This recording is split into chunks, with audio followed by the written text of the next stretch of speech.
Hello friends, welcome to our YouTube channel learn to fly. ఈరోజు మన class MS ఎక్సెల్లో pivot table. Please subscribe our channel. అలాగే పక్కన bell ఐకాన్ని click చేయండి. ఈ వీడియో మీకు నచ్చినట్లయితే లైక్ చేయండి, షేర్ చేయండి, కామెంట్ బాక్స్లో కామెంట్ చేయండి. పైవట్ టేబుల్ అంటే మనకి ఇన్సర్ట్ మెనూలో టేబుల్ అండ్ పైవట్ టేబుల్ అని రెండు టేబుల్స్ ఉంటాయి. టేబుల్ అంటే కాన్స్టెంట్ టేబుల్, అంటే లైక్ మనం బ్యాక్గ్రౌండ్ డిజైన్స్ చేయడం, బ్యాక్గ్రౌండ్ కలరింగ్ తీసుకోవడం, అది కాన్స్టెంట్. మనం దాన్ని ఎలాంటి చేంజెస్ చేయం. దానికి ఒక ప్యాటర్న్, ఫిక్స్డ్ ప్యాటర్న్ ఉంటుంది. అదే ప్యాటర్న్లో మనం రన్ చేసుకుంటాం. బట్ పైవట్ టేబుల్ అంటే ఫ్లెక్సిబుల్ టేబుల్.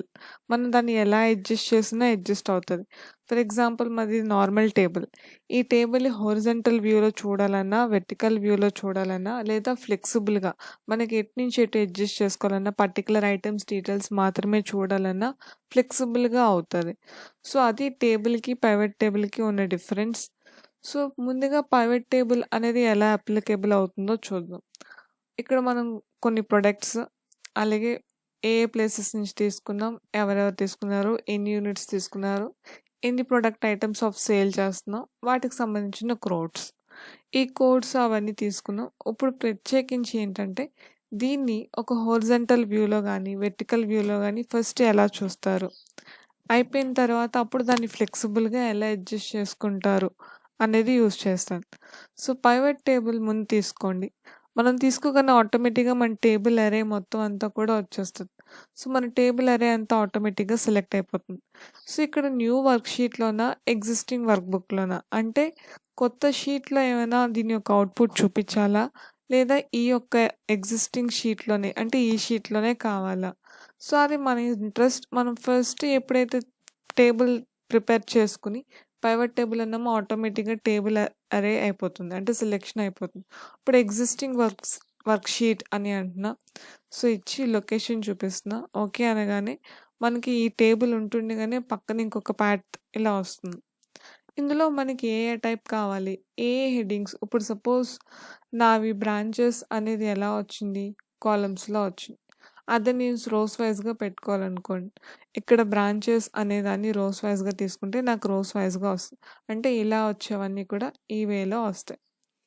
నెక్స్ట్, ఎన్ని యూనిట్స్ చేసాం, ఏం చేసాం, లేదా ఎన్ని సేల్స్ చేసాం.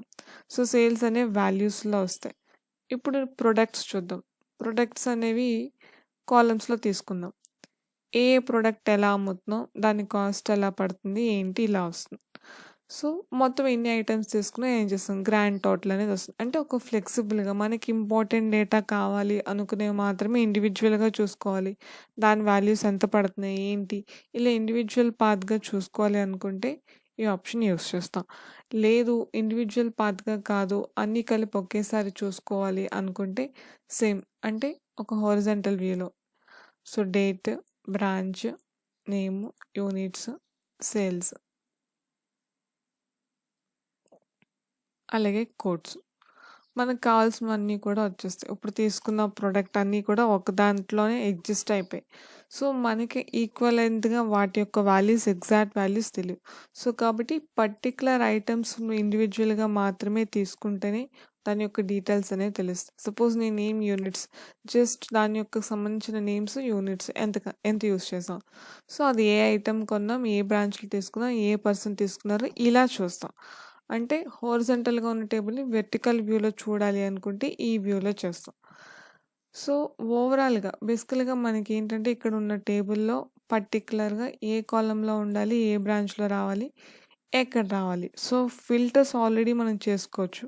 బట్ రోస్ వైజ్గా, కాలమ్స్ వైజ్గా ఎగ్జాక్ట్ వాల్యూస్ ఎంత చూడొచ్చు ఏంటనేది.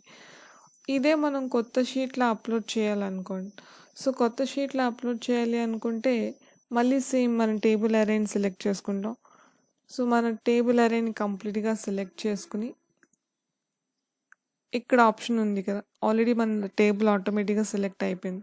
So existing new work sheet అని చెప్పగానే మనకి ఇంకో కొత్త షీట్ అనేది ఓపెన్ అవుతుంది. సో నేను ఆల్రెడీ బిఫోర్ కొన్ని షీట్స్ ఓపెన్ చేశాను. సో నాకు షీట్ 4లో వచ్చేస్తుంది ఏ డేటా కావాలన్నా. ఇక్కడ మళ్ళీ మనం సేమ్ యాస్టీస్గా ప్రొడక్ట్స్, ఇది రోస్ వైజ్గా వస్తుంది. అలాగే నెక్స్ట్ సేల్స్ వాల్యూస్ పరంగా వస్తుంది. తర్వాత యూనిట్స్ కూడా సమ్ ఆఫ్ యూనిట్స్ వచ్చేస్తాయి. నెక్స్ట్ కోడ్స్ వస్తున్నాయి. ఇప్పుడు నాకు బ్రాంచెస్. బ్రాంచెస్ అనేది ఇలా అయినా తీసుకోవచ్చు. లేదా ఇక్కడ కాలమ్స్‌లో అయినా పెట్టుకోవచ్చు. ఏ బ్రాంచ్‌లో ఏదెంత సేల్ చేశారు ఏంటి. సో, మన టేబుల్ చూసారా మనకు ఫ్లెక్సిబుల్‌గా ఏమేమి ఎలా కావాలనుకుంటున్నాం, ఏం చేస్తున్నాం ఏంటి ఇండివిడ్యువల్‌గా తీసుకోవచ్చు. పైన మనకి ఆటోమేటిక్‌గా పైవట్ అనలైజ్ టేబుల్ అని వస్తుంది. సో, దీంట్లో మన టేబుల్‌ని మనం ఓవరాల్‌గా సెలెక్ట్ చేసుకుంటాం. దీంట్లో ఏమైనా సెట్టింగ్స్ మార్చుకోవాలన్నా, సో, ఫీల్డ్ ఐటెమ్స్ ఏవైనా కాలిక్యులేట్ చేసుకోవాలన్నా, సో, మన టేబుల్‌ని ఎక్కడికైనా మూవ్ చేయాలన్నా, డేటా అక్కర్లేదంటే క్లియర్ చేయాలన్నా, సో, చేంజ్ డేటా సోర్స్ అని అనుకోండి. ఆ యొక్క డేటా సోర్స్ ఎక్కడికైతే స్టార్ట్ చేసామో మళ్ళీ అదే ఒరిజినల్ పొజిషన్‌కి తీసుకొచ్చేస్తుంది. సో, ఇలా మనం డిఫరెంట్ ఆఫ్ వ్యూ లొకేషన్స్‌లో చేంజెస్ చేసుకోవాలనుకుంటే యూజ్ చేస్తారు.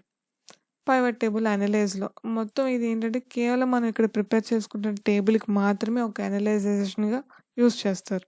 సో, మన షీట్ రిఫ్రెష్ చేసుకోవడానికి, టైమ్ లైనర్ సెట్ చేసుకోవడానికి. లైక్ అంటే ఏ డేట్‌లో ఆ యొక్క టేబుల్ వ్యూ ప్రిపేర్ చేసుకొని పెట్టుకోవాలి. సపోజ్ డేట్స్ ఇస్తారు. సో, డేట్ అని చెప్పి ఓకే చేస్తే ఆ పర్టిక్యులర్ డేట్‌లో మాత్రమే అది ఒక అనలైజ్ అవుతది. ఏ మంత్‌లో అవ్వాలి ఏంటి. సో, ఇక్కడ పీరియడ్స్ ఇస్తాడు, మంత్స్ ఇస్తాడు. సో, మనం లొకేషన్స్ ప్రిపేర్ చేసుకోవచ్చు. అంటే ఆ పర్టిక్యులర్ డేట్‌లో, పర్టిక్యులర్ టైంలో మాత్రమే దానికి సంబంధించిన ప్యాటర్న్స్ ఏమైనా అడ్జస్ట్ చేసుకోవాలన్నా, అలాగే మన టేబుల్‌కి సంబంధించిన కలరింగ్స్. సో, ఓవరాల్ మన టేబుల్‌ని అరేంజ్ చేసుకొని, దాని యొక్క డిజైనింగ్స్ మనం ఏమైనా ఫార్మాట్ టేబుల్‌లో ఎలా అయితే దాని యొక్క డిజైనింగ్ స్టైల్స్ మార్చుకుంటాం, సేమ్ అలాగే మనం దీనికి కూడా టేబుల్ యొక్క డిజైన్స్ మార్చుకోవచ్చు. సో, ఇది మన ఒరిజినల్ డేటా. సో, ఈ షీట్‌లో ఉన్న డేటాని మనం పక్క షీట్‌లో కూడా సెట్ చేసుకొని, దాంట్లో పర్టిక్యులర్ ప్రొడక్ట్స్ డేటాని మాత్రమే చూడాలనుకుంటే, ఇప్పుడు నాకు ఇక్కడ ప్రొడక్ట్స్‌తో పని లేదు. సో, వేరే ఐటెమ్స్ తీసుకుంటున్నా. Persons names. సో, ఇప్పుడు వాళ్ళ యొక్క నేమ్స్‌తో ఎవరెవరు ఎన్ని ప్రొడక్ట్స్ కొన్నారో కూడా మనకు తెలుస్తుంది. సో, ఇప్పుడు నాకిక్కడ బ్రాంచెస్‌తో పని లేదు. సో, బ్రాంచెస్ తీసేస్తే బ్రాంచెస్ పోతాయి. ఎవరెవరు ఏ ప్రొడక్ట్స్ తీసుకున్నారు, ఎన్ని ఐటెమ్స్ తీసుకున్నారు, ఎన్ని యూనిట్స్ తీసుకున్నారు, ఏంటి. ఇలా ఇండివిడ్యువల్‌గా మనం టేబుల్ అరేస్ అనేవి వేయడానికి పైవట్ టేబుల్ అనేది చాలా ఈజీగా యూజ్ చేస్తారు. మనం కౌంటిఫ్ అనే ఫార్ములాని నేర్చుకున్నాం. సో, కౌంటిఫ్ ఫార్ములా అనేది ఎలా యూజ్ అవుతది? So, particular values, particular names రాయడానికి యూజ్ చేస్తారు. సేమ్ ఇక్కడ కూడా అంతే. ఇవన్నీ పర్టిక్యులర్ నేమ్స్. సో, వీటికి సంబంధించిన ఇండివిడ్యువల్ ప్రొడక్ట్స్ ఎక్కడెక్కడ ఉన్నాయి, ఏంటి, ఏ ఏ బ్రాంచెస్‌లో ఉన్నాయి, ఏంటి చూసుకోవాలనుకుంటే, వాళ్ళకి సంబంధించిన ఏ బ్రాంచ్‌లో కొన్నారో కూడా మనకి కిందన డిస్‌ప్లే అనేది ఇచ్చేస్తుంది. సో, అదే పర్సన్ మళ్ళీ వేరే బ్రాంచ్‌లో కొన్నా, రిపీట్ చేసినా, సో, డిఫరెంట్ ఆఫ్ వాల్యూస్ ఉన్నా, సో, పదే 10 సార్లు మనకి ఆ ప్రొడక్ట్‌కి సంబంధించిన వాల్యూసే కావాలి అనుకుంటే, పైవట్ టేబుల్‌లో ఈజీగా అంటే ఒకే ప్లేస్‌లో వాళ్ళు ఎన్ని తీసేసుకున్నారో ఈజీగా తెలుసుకోవడం కోసం యూజ్ చేస్తారు. సో, అది మన ఇన్సర్ట్ టేబుల్‌లో పైవట్ టేబుల్‌కి, నార్మల్ టేబుల్‌కి. టేబుల్ అనేది కాన్స్టెంటబుల్. పైవట్ టేబుల్ అనేది హారిజాంటల్ ఆర్ వెర్టికల్ వ్యూస్‌లో చూడొచ్చు. లేదు అంటే ఫ్లెక్సిబుల్‌గా మనకి ఇండివిడ్యువల్ ప్రొడక్ట్ ఏం కావాలో అవి చూసుకోవచ్చు. Thank you. Thanks for watching.